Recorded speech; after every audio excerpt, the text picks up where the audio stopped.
Đây có.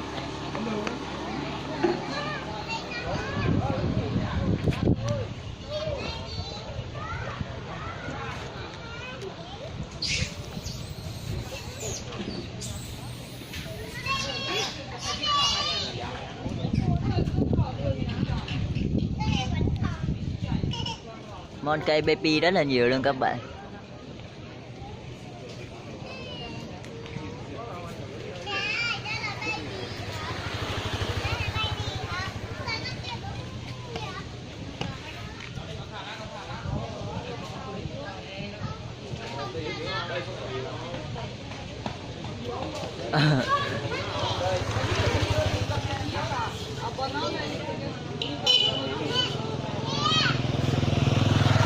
Ở trèo lên kia đó, ngồi đó anh trông thấy ghét không các bạn.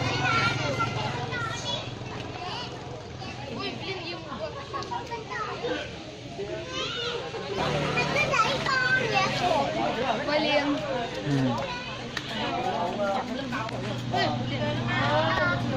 Cho baby à, baby monkey.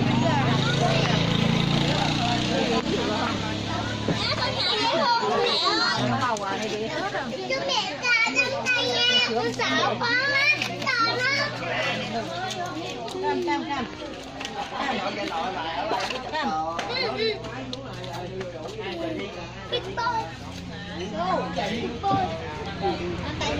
Sâu quá trời luôn kìa. Anh đừng có đời xin anh.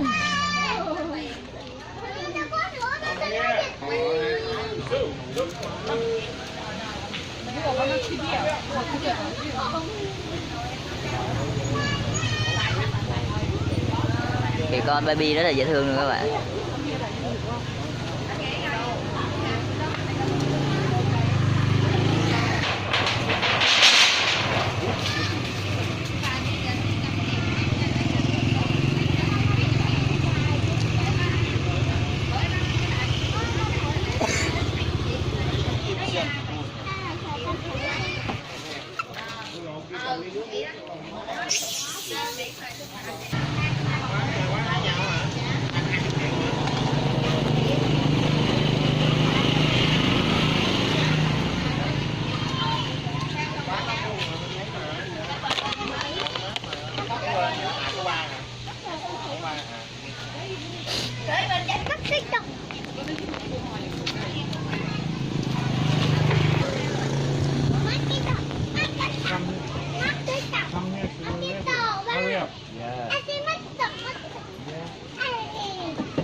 Kèo rồi đi kìa. Đó, thấy con kèo không?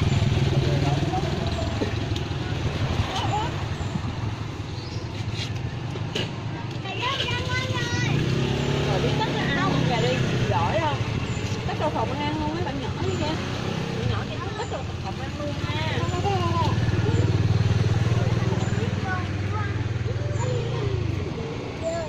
Con nhỏ này nó sợ con lớn kia.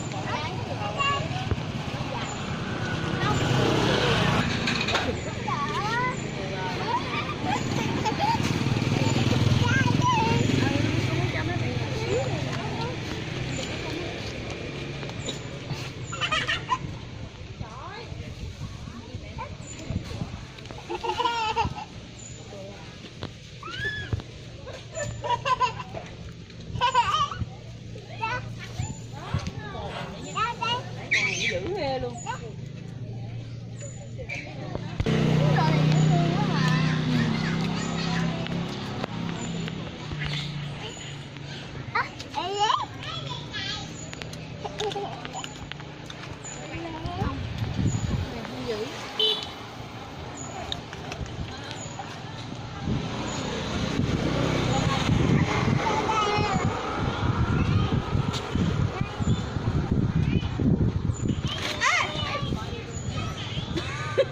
Lão nó dịch nguyên cái ăn lưng.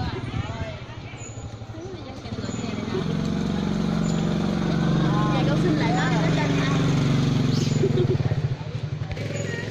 Cho con này ăn mà nó nhìn con này nó không dám cầm luôn á.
Dữ chưa?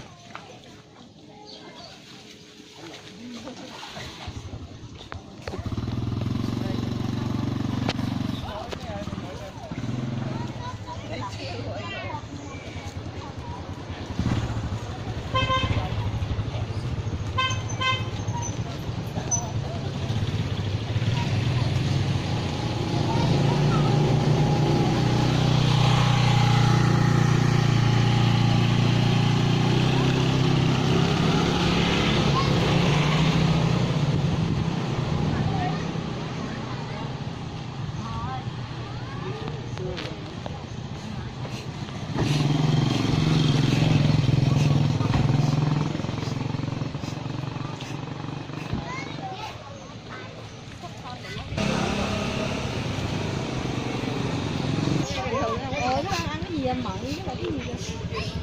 Ôi ai nó đẩy con nó ra, ai giật mận với lại trứng nó ăn.